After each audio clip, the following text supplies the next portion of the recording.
Imagine this. A princess, poised and radiant, vanishes from the public eye for months. Whispers swirl, conspiracy theories, tabloid frenzy, and endless speculation. Then, in a single fleeting moment, she drops a half sentence that stops the world in its tracks.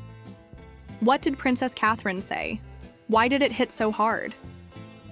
Today we're diving into the mystery of her absence, the truth behind that heartbreaking revelation, and what it means for the future of the monarchy. Buckle up. This is going to be a wild ride. Let's start at the beginning. January 2024. Kensington Palace drops a bombshell. Catherine, Princess of Wales, has undergone abdominal surgery. No details, just a vague statement that it's planned, non-cancerous, and she'll be out of action until after Easter. The internet explodes. Planned surgery? For what? Why so secretive? Social media lights up with theories, everything from cosmetic procedures to wild claims about her personal life. The palace stays silent, and the void fuels the chaos. By February, hashtags like "Where is Kate" are trending. People are dissecting grainy paparazzi shots, analyzing her last appearance on Christmas Day 2023, walking to church in Sandringham, smiling as always. Nothing seems amiss there, so what's going on? Catherine's absence isn't just a news blip, it's a cultural earthquake. She's not just any royal. She's the future queen consort, married to Prince William, mother to George, Charlotte, and Louis. Her every move is scrutinized, from her outfits to her parenting. The public loves her for her warmth, her work on early childhood education, mental health, and addiction. She's the relatable royal, the one who shops at Zara and cheers at rugby matches. So when she disappears, it's not just a gap in the royal calendar, it feels personal. Fans are worried, critics air skeptical, and the media, they're having a field day.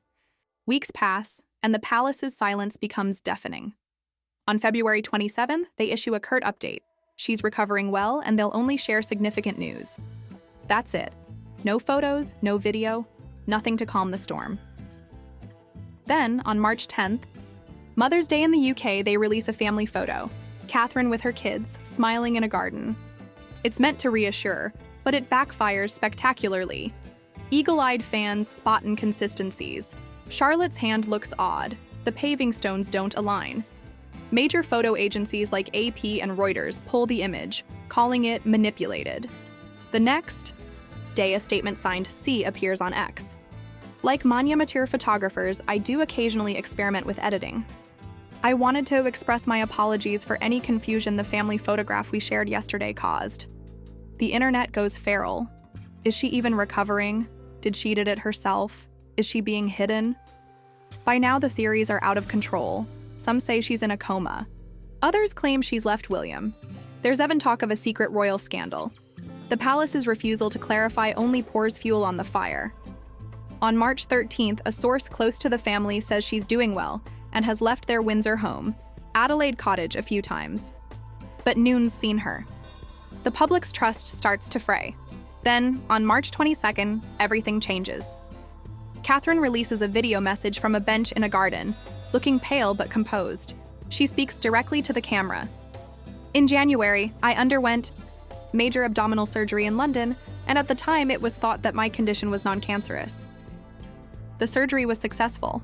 However, tests after the operation found cancer had been present. She pauses, her voice steady but heavy. My medical team therefore advised that I should undergo a course of preventative chemotherapy, and I am now in the early stages of that treatment.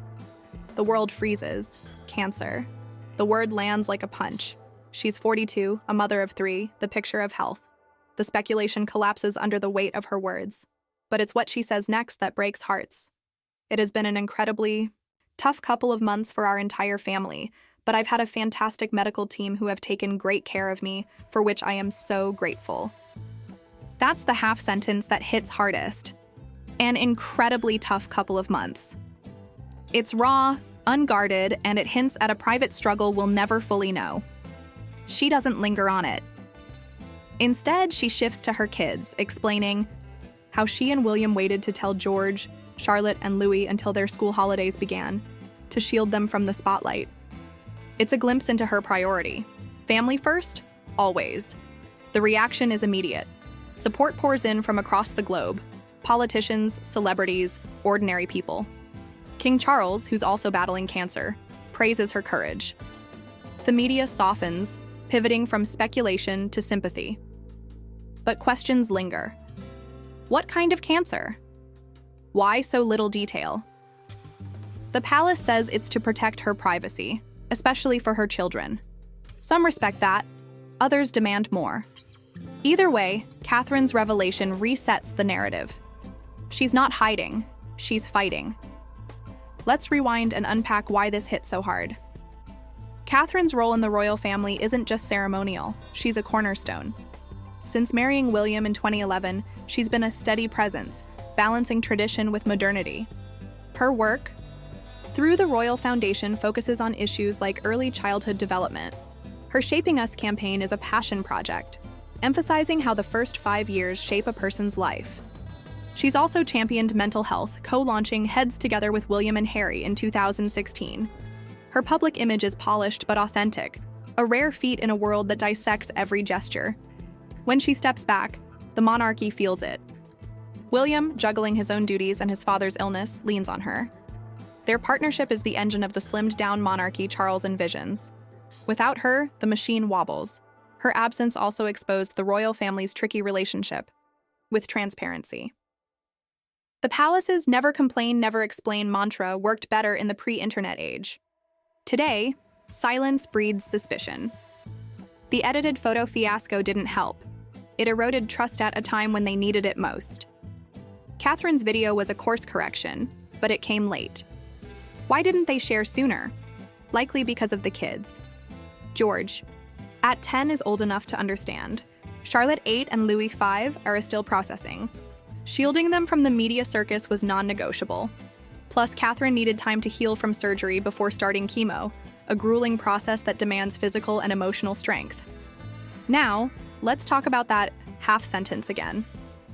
An incredibly tough couple of months. It's not just about her diagnosis. It's the weight of everything: surgery, recovery, breaking the news to her children, watching William shoulder public duties while grieving privately, knowing Charles is sick too. It's the pressure of being a public figure under a microscope, where even your silence is a headline. That half sentence carries all of it, and it's why it resonates. It's not royal stoicism, it's human vulnerability. As spring turns to summer, Catherine's recovery becomes a quiet focus. She skips major events like the Colonel's Review for Trooping the Colour, a role she's held as Colonel of the Irish Guard since 2023. Instead, she writes a letter to the regiment, apologizing for her absence and praising their dedication. It's a small gesture, but it shows she's still engaged, even from the sidelines. Then, on June 15th, she makes her first public appearance since Christmas at Trooping the Colour, standing on the Buckingham Palace balcony with her family. She's thinner, her smile softer, but she's there. The crowd roars. She waves, and for a moment, it feels like she's back. In a statement before the event, she shares an update. "I'm making good progress, but as anyone going through chemotherapy will know, there are good days and bad days. On those bad days, you feel weak, tired, and you have to give in to your body resting. But on the good days when you feel stronger, you want to make the most of feeling well." It's candid, relatable, and it quiets the doubters. She's not pretending to be superhuman. She's showing what resilience looks like. Over the next few months, she's back into work. In September, she announces she's completed chemotherapy and is cancer-free, though she stresses recovery is a long road. She hosts a young cancer patient at Kensington Palace, attends a community event in Southport, and joins William at a school visit. Each appearance is carefully chosen, low-key, meaningful, tied to her passions. By December, she's at her annual Christmas Carol concert at Westminster Abbey, looking stronger, her voice steady as she thanks supporters. In January 2025, she visits the Royal Marsden Hospital, where she was treated, and shares she's in remission. Their relief is palpable, but she's honest about the lingering effects. You think the treatment has finished and you can crack on and get back to normal, but that's still a real challenge. This journey changes her. Sources close to the family say she's reevaluating her priorities, focusing even more on her kids and her health. William, too, seems different. More protective, less guarded in public. Their bond, always strong, feels deeper. The monarchy, meanwhile, faces its own reckoning. With Charles and Catherine both battling cancer, the pressure on William mounts. He's 42, a father, a future king, and now the public face of a family in transition. The slimmed-down monarchy looks fragile, and Catherine's absence exposed that. Can they rebuild trust? Will they share more to avoid another PR disaster? Catherine's story also sparks a broader conversation. Her diagnosis, so public yet so private, mirrors what millions face. Cancer doesn't care if you're a princess or a plumber. It's a brutal equalizer. Her openness about chemo's ups and downs about protecting her kids resonates with anyone who's navigated illness. She's not just a royal anymore. She's a symbol of survival.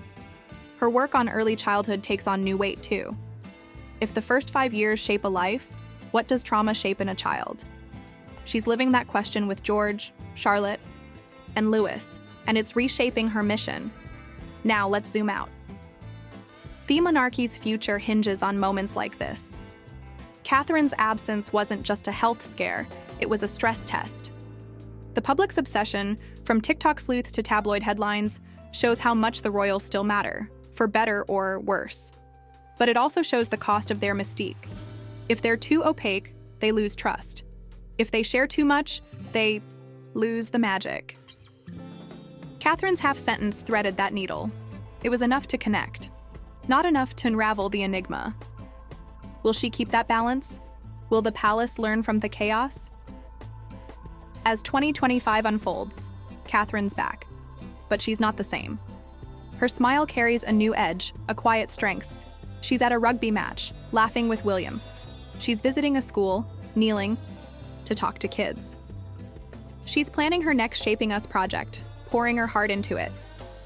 But that half-sentence lingers. An incredibly tough couple of months. It's a reminder that even princesses break, even queens fight. And maybe, just maybe, that's what makes her so compelling. Not her title, but her truth. So, what's next? Will Catherine's openness change the monarchy forever? Or is there another storm brewing, one we can't yet see?